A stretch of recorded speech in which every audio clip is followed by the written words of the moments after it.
Good morning all of you. Welcome to the pre-market update. As today being a very important day globally on the back of UK referendum, we'll see what has happened yesterday. If you look at Nifty and Sensex, both were higher by 0.8%. Being higher, if one wants to know the flows, fund flows, FII in terms of FNO net segment would be positive 1130 crores, whereas FII cash would be positive with 80 crores. In fact, DI was also, the domestic institution investor were also positive by around 200 crores. But if you look at the European markets, where there would be a lot of volatility, there were a lot of volatility in the past.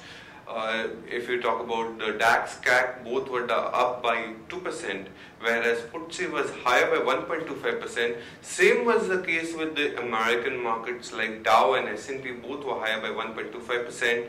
But today's picture, that is Asian picture, looks quite dim. On the back of, if you look at the counting is underway in terms of referendum of UK for remain into the European Union or exit. So the referendum, as of now, the counting figure says that the leave is higher by 5 lakh votes. So that is creating tremors across the global markets. If you look at the Asian markets, Nikkei is 2% down, whereas Hang Seng is 2% down. Shanghai is not that great down, it is 0.25% down, whereas if you talk about SGX Nifty is as of now is showing 140 points down. So yes, if the referendum goes against and if UK leaves the European Union, there would be big tremors across the currency and the equity markets.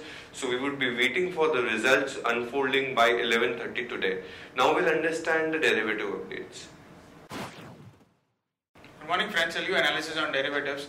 Yesterday's trading session ahead of the important event of Brexit, our market did open on a positive note, and then the initial part of the day it traded in a narrow range, but later in the last 1 hour of trade it showed smart recovery and managed to close above 8,250 or levels at 8282.25 with a gain of 1% and anticipating a favorable result on the Brexit.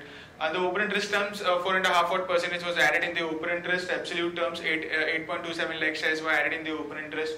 Cost of carry also increased significantly from 1% to 7.5%. That is, Nifty premium did came up from 5 points to currently 20 odd points.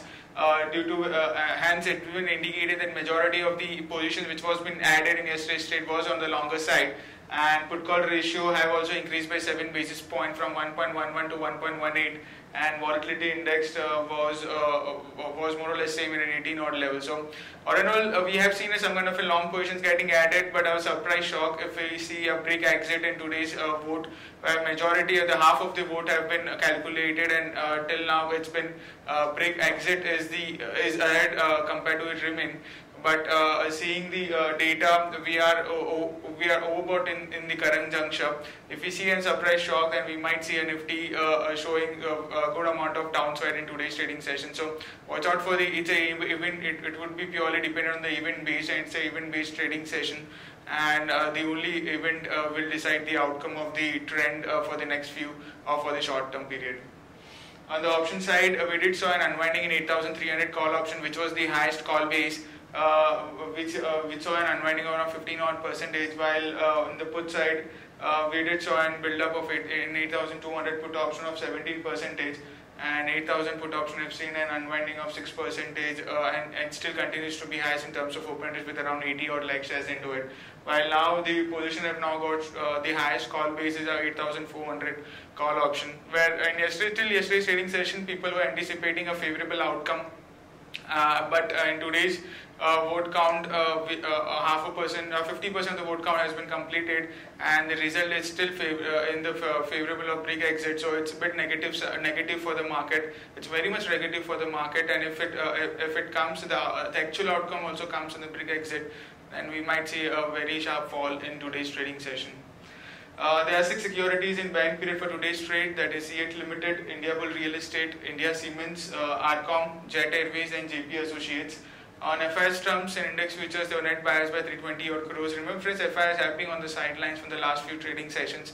They are just covering the sum of the long positions, and they are on the sidelines. They are on the sidelines, and they don't want to take any kind of speculative bets ahead of the event. Hence, they were majority of the very lackluster movement was seen in any of the FIS statistics. Index futures, they were net buyers by 320 odd crores. Index options net buyers by 645 odd crores. Stock futures net buyers by 362 crores, and stock options net sellers by 198 crores only. The market level of FIDs we have stands at 8230 with a lower range at 8230 and higher range at 8374. SX Nifty is trading negative, it's down by 120 odd points.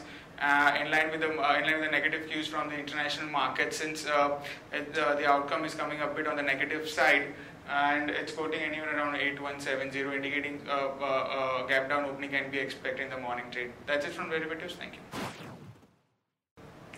Now we'll understand the news updates of the day. The first update would be High Court of Gujarat has approved the scheme of amalgamation of Advanta and UPL, positive for UPL.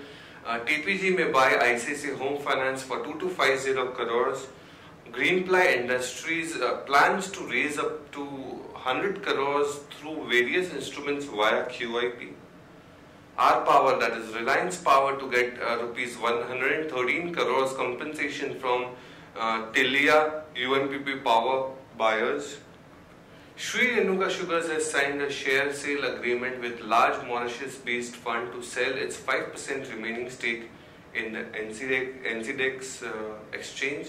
Omax Auto wins railway order for up to rupees 100 crores. Sun Pharma to buy back 75 lakh shares at 900 per share. The total buyback is around 675 crores. Siemens wins 83 crores order from Diesel Locomotive Works.